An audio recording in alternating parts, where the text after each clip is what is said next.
Welcome into OutKick the show. I am your fearless leader, Clay Travis. I appreciate all of you hanging out with us. I hope you are all ready for the end of the school year. If you hear screaming this week in the background, I promise my kids are okay. They're probably just playing video games because it's exam week and they are home while I am doing the shows. We got shows coming for you Monday, Tuesday, Wednesday, Thursday. Then I will be back the Tuesday after Memorial Day, just letting you know. Then we'll not be back again until after July 4th. I'm going to be on the road for much of June, going to be all over the place, be on the road basically from the end of May until July 4th. Good stuff, good places.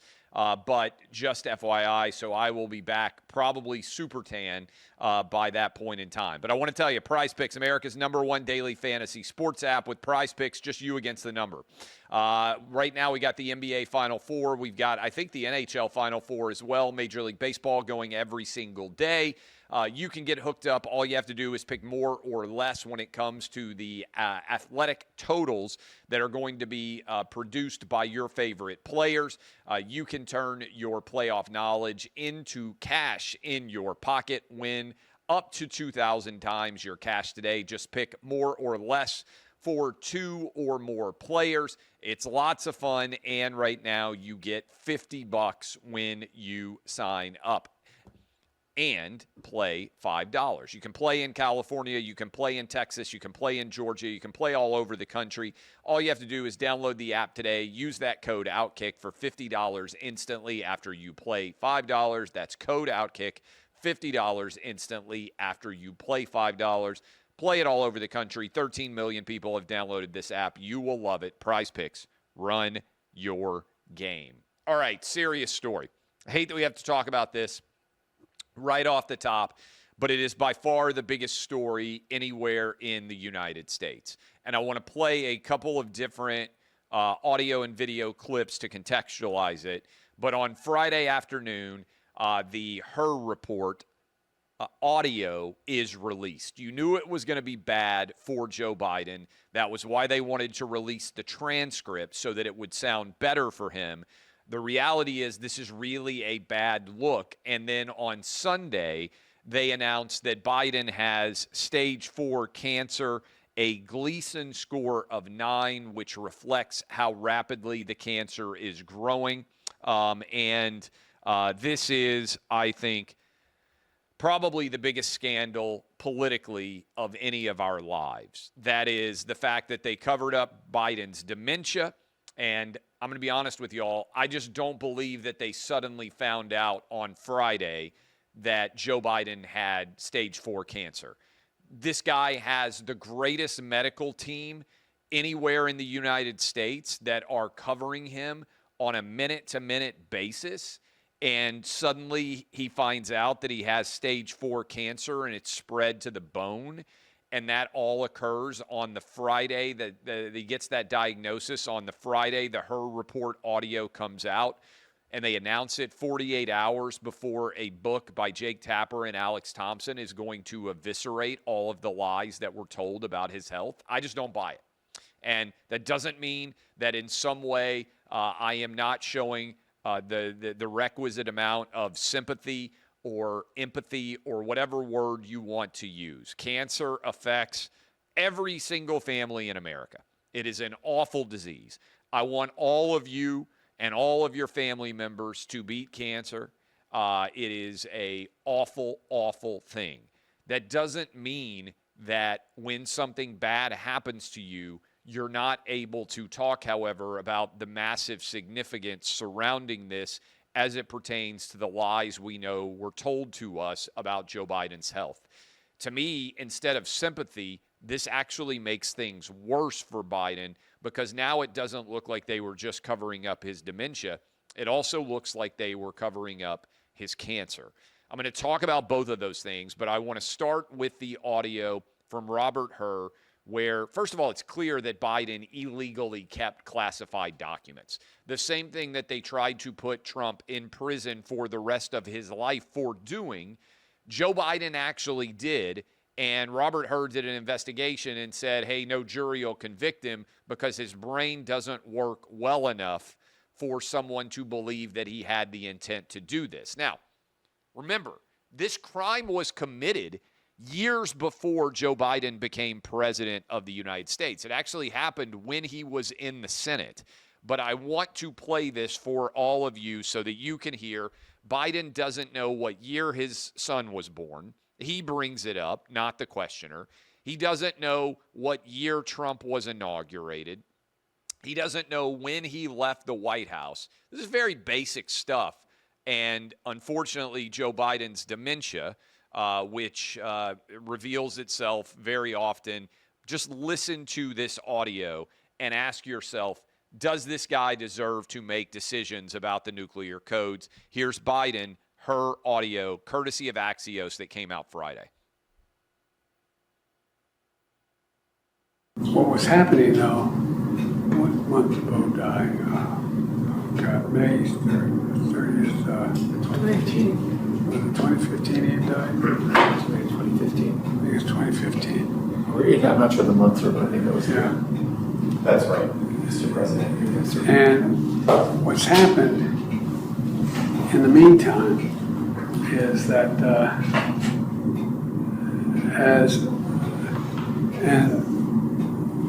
Trump gets elected in November of 2017? 2016. All right. So, why do I have 2017 here? That's when you left office, January of 2017. Okay. But that's when Trump gets sworn in. Right. January. Right. Correct. Okay. Yeah. Correct. And in 2017, Bo had passed, and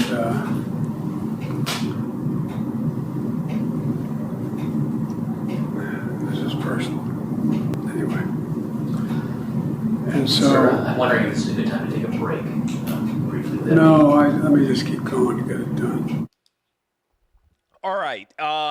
Look, they lied to us. You who are watching this right now, you who are listening to this, you who watch Clay Travis and Buck Sexton show or listen to it, you who have watched me on Fox News, you who follow me on Twitter, Instagram, wherever else, none of you are surprised about this. But imagine how many people out there were surprised, and that is the absolute worst as it is associated with this.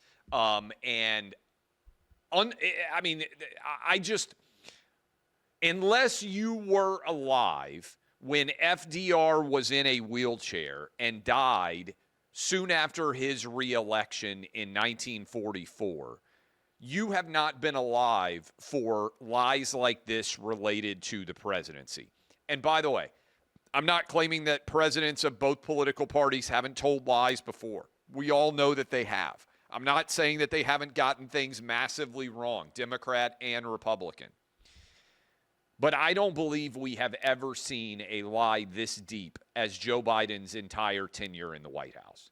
And the failure of at least half of the media, if not more of the media, the legacy media in this country, New York Times, Washington Post, ABC, CBS, NBC, MSNBC, CNN, to tell their audiences what actually occurred is, to me, absolutely and utterly indefensible. And I don't know how you trust these people anymore. And we've got a bunch of clips. And again, this is an awful story, but I am going to run through many of these different clips because in the event that you may not have seen them, I want you to be able to see them. Here is, here is Kamala responding to the Hur report. And right before we click play here, guys, hold on one sec. I want you to think about this. Kamala Harris knew that everything Robert Hur said in his report was accurate because she was around Joe Biden a lot. Yet she was willing to go out publicly, rip Robert Hur to shreds, and claim that this was inaccurate and a lie, even though that she knew the true story. I think anybody in Biden's cabinet, I think anybody certainly that was Biden's vice president, the fact that they wouldn't tell you about Biden's mental and physical decline, I think it disqualifies them from ever running or being elected to president anymore because they were complicit in this lie. They knew better. Theoretically, their brains work. Here's Kamala lying to all of you about the Robert Hur report.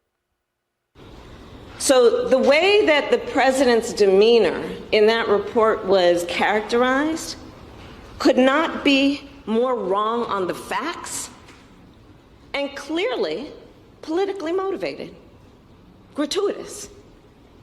And so I will say that when it comes to the role and responsibility of a prosecutor in a situation like that, we should expect that there would be a higher level of integrity than what we saw. I think it's disqualifying. I think it is disqualifying of her to end up in any kind of position of prominence again. And remember, now I'm going to go into the cancer side, all right?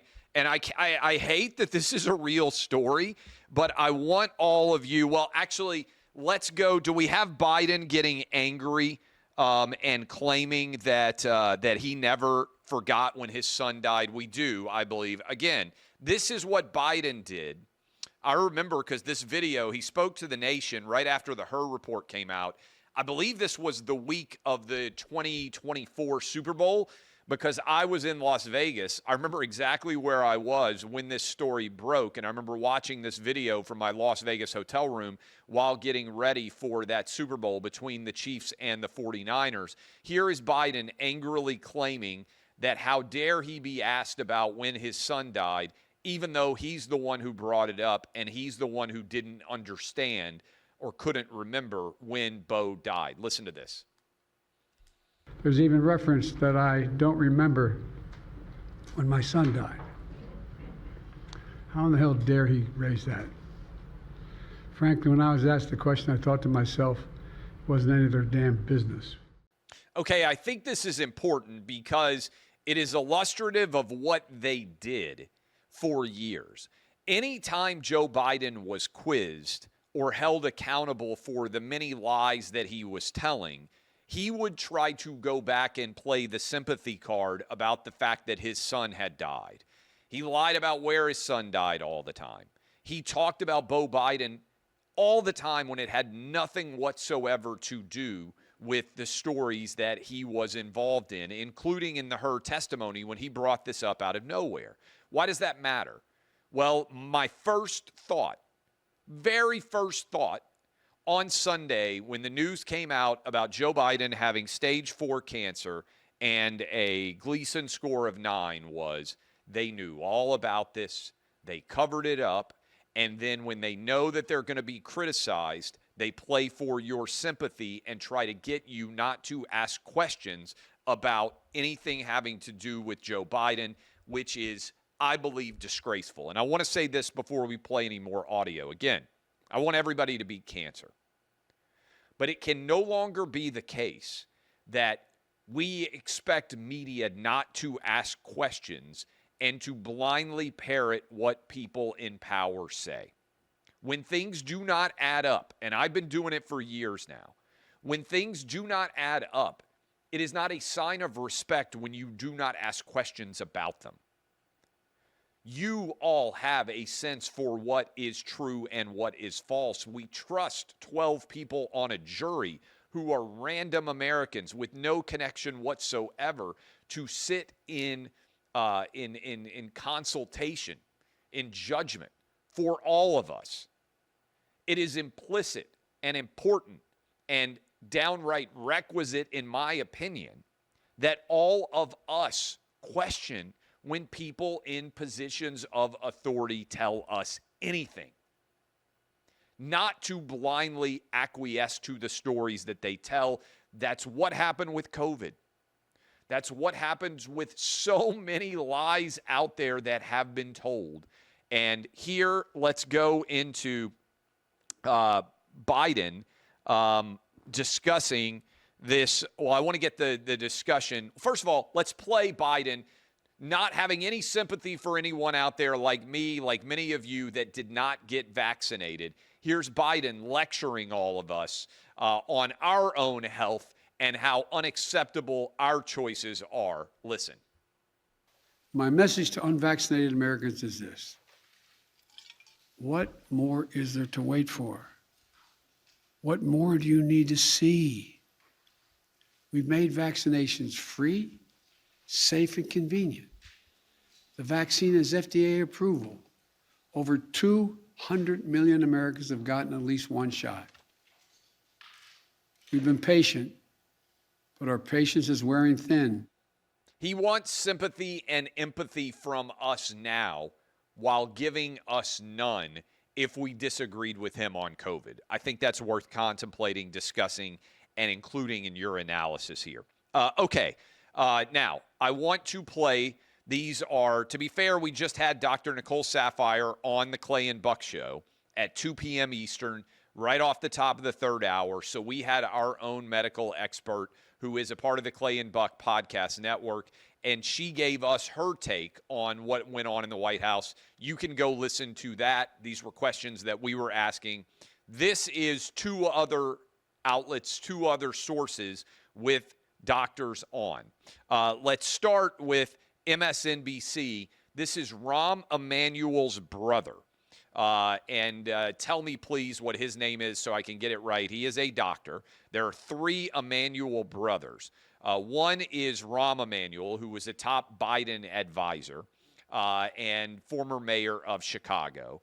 Another is Ari Emanuel, who runs Endeavor, one of the top Hollywood power agencies, and was the source material, for those of you who loved Entourage back in the day, for Ari Gold, the character played by Jeremy Piven of a Hollywood agent. And then also there is the third Emanuel brother. They are all widely popular in very different fields, all three of them. As a dad who's got three boys, I'd be ecstatic if my sons ended up as successful as the three Emanuel brothers have in many different fields. This guy is one of the top doctors in the country, and I want you to hear from him. He says he believes Biden has had cancer the entire time that he was in office, that it's likely he was diagnosed 5 to 10 years ago. This is on Joe Scarborough's Morning Joe MSNBC show. Watch. You're an oncologist, obviously incredibly respected. You believe that it is likely, just for those just tuning in, you believe it is likely, if this prostate cancer has spread to the bone, that he could have had it for up to a decade, but certainly it's likely. Would it be fair to say it's likely to have had this for at least several years? Oh, more than several years. You don't get prostate cancer. So again, I just want to stop you. So this is not speculation. If you have prostate cancer that is spread to the bone, then he's most certainly, you were saying, had it when he was president of the United States. Oh, yeah. He did not develop it in the last 100, 200 days. He had it while he was president. He probably had it at the start of his presidency in 2021. Yes, that I don't think there's any disagreement about that. Okay. Dr. Vin Gupta was also on MSNBC. And I think this is significant because Joe Scarborough, I believe, has been embarrassed by the lies that he propagated associated with Biden's mental and physical fitness. And I think they're trying to make up for it now by aggressively covering, now that Joe Biden is out of office and unfortunately doesn't have that much longer to live. I think that is why they are covering for it. But Dr. Vin Gupta, who is another doctor, was also on Morning Joe. I may play that clip for you tomorrow. We don't have it here, but he said something significant. He said also that he believes Biden has had cancer for years, that this did not suddenly sneak up on the White House team. but that there's something significant all of you should know. It is that when they would do the examinations of George W. Bush, of Barack Obama, and of Donald Trump, they would include their PSAs. Now, I'm not an expert in prostate health. Thankfully, have never had any issues that I'm aware of with it so far. But it is common when men get, is it over the age of 50 that they start doing cancer prostate checks on a regular basis? I think it is, because prostate cancer, when caught early, is one of the most treatable cancers. And it is also the second most common, according to the notes that I took when we were talking with Dr. Nicole Saphier on Clay and Buck, second most common cancer that men get, and that they regularly screen for it, that they can test it with a blood test, and that it's something interesting noted that Obama, George W. Bush, and Trump all had their prostate testing numbers, that PSA, included in their White House health report. Joe Biden never did. Joe Biden never had his PSA included in, according to Dr. Gupta, what he said this morning on MSNBC, that it was not there. That, to me, suggests very likely that there was a cover-up about Joe Biden having cancer. And if they were covering up Joe Biden having cancer and clearly covering up Joe Biden having dementia, who was actually the president of the United States? Who was making all the decisions that were attributed to to Joe Biden?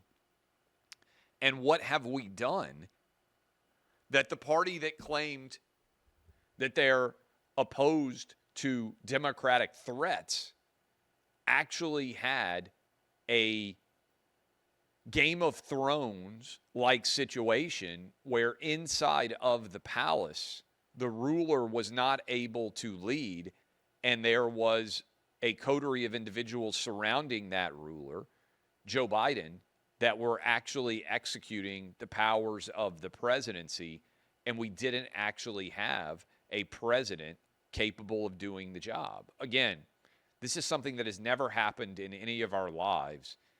It's a tremendous danger. Who would have made decisions about the nuclear codes? Do you think that maybe Russia was aware of Biden's frailty, and that was why Vladimir Putin felt like he could invade Ukraine? Do you think maybe Iranian interests were aware of Biden's weakness, and that's why they felt emboldened to invade Israel in October of 2023? Do you think the high-level security apparatus of our hated rivals around the world were not aware of Joe Biden's frailties? I think they were. I don't think they were hiding from it. Okay, but let's play. This is News Nation. I specifically have picked outlets other than the one that employs me, Fox News, so you can see News Nation also with a report saying this kind of cancer was there for years. There's no way the Bidens found out on Friday. Here's News Nation discussing. I see. So you're saying even in a medically neglected population, it would be surprising to have a surprise diagnosis with a Gleason score of 9. So you're saying that certainly as he was serving in the Oval Office, you believe that he knew that he had prostate cancer, and even potentially as he was running in 2020 before he assumed office? Well, most likely he had prostate cancer for a long time, and aggressive prostate cancer such as this at age 80 grows over a long period of time. I mean, usually it takes from the first diagnosis of prostate cancer to spread would take 5 to 10 years, even in the most aggressive form. It's just, to me, it seems very surprising that the first diagnosis would be a metastatic diagnosis, especially Gleason 9 cancer, without, having his PSA history. I mean, I would like him to get to release the PSA history right now to see what it was. Okay. Now, I asked the question. I want to see what the absolute latest is here on your votes. I asked the question, do you believe Joe Biden first learned he had cancer on Friday, as the family claimed in their statement today, meaning yesterday, or do you believe they knew before this? 2% of you, 22,000 of you have voted, said that the Bidens found out on Friday. 2% of you. 98% of you believe that the Bidens knew before Friday that Joe had cancer. I agree with the 98% in this scenario. And let me just say, Dr. Jill Biden looks worse with every single mounting piece of evidence about Joe Biden's physical and mental collapse. Imagine what she saw. All of us could see that Joe Biden didn't have the mental or physical abilities to be president, and that was with them propping him up for a very limited amount of time every day. Yet, almost every one of you could see this guy doesn't have the wherewithal to be president of the United States. Imagine what Jill saw. If you've ever seen someone going through dementia, if you've ever seen someone struggling with cancer, they might try and put on a brave face in public. In fact, they probably do. It's close family members, it's friends who know the real truth. Your husband or your wife, they see you every minute of the day. Imagine what she saw. She saw him more than anyone. She saw him all hours of the day and night. You know what the presidency does to anyone, even if that person is a strong man when they enter office in the prime of their life. George W. Bush, look how much older he looked after 8 years. Barack Obama, look how much older he looked after 8 years. Joe Biden, dementia, cancer, and the most significant job in America. What was she doing to him to even comprehend that he would try to run for re-election? It's one of the most evil things I have ever seen. Shame on you, Jill Biden. You awful wretch. You let your husband flounder in the public eye. You led him to the brink of death so that you could keep your claws on power and get on the cover of Vogue magazine one more time. What an awful bitch. Yes, bitch, you really are.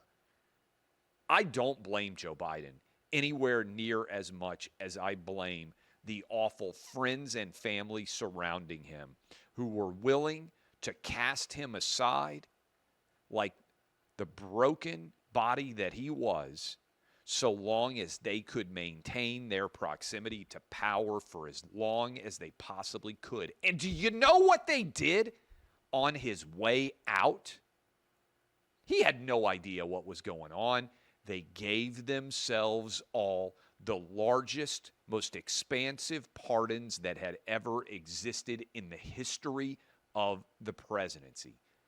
Decades into the past, Hunter, Frank, the Biden family committed all sorts of crimes. They're protected. They knew what they were doing. It's a disgrace. It's despicable. It's the biggest cover-up of any of our lives having to do with the presidency. And everybody who was out there lecturing you about disinformation and misinformation somehow missed this. Remember how many times they talked about the 25th Amendment with Trump? They had a dementia patient in the White House and maybe a cancer patient in the White House, a guy who clearly couldn't do the job at all, and they claimed he was sharp as a tack. Anyone involved in this cover-up, anyone involved in defending Joe Biden should never be able to be elected to any office in America ever again. And I don't know how Dr. Jill Biden gets out of bed every morning and looks at herself in the mirror. You awful, vile wretch of a human. You completely killed your husband so you could wear a nice dress on the cover of Vogue for one more time. You are despicable. Every human should look upon you with disgrace and disdain because you have failed in the most significant position that you could have been in to protect your spouse when he is mentally and physically unable to do a job. You did everything you could to cover it up and put the whole country in danger as a result because you wanted the power. A lot of people focusing on Joe. I'm not. I don't think he had the mental or physical wherewithal to do this job. I'm looking square at you, Jill, you awful bitch. You screwed the country. You screwed your husband, all so you could stay a little bit more in the public eye. I hope it was worth it. I hate you. You failed all of us. And everybody needs to be looking at you. And I don't use the word hate a lot. Fauci, I hate him. Jill Biden, I hate her. Because you guys, the double doctors, you screwed the country in our time of need. Thank the Lord we made it through. But it's only by the grace of God because you guys were doing everything you could to derail the greatest country that's ever existed in the history of the world. All right. I got so fired up about this stuff, I don't even have time to talk about all the other sports-related stories. We'll come back on those tomorrow. But share this story. I hope we never have to go through it again. DBAP unless you need to SBAP. I am Clay Travis. This has been OutKick, the show.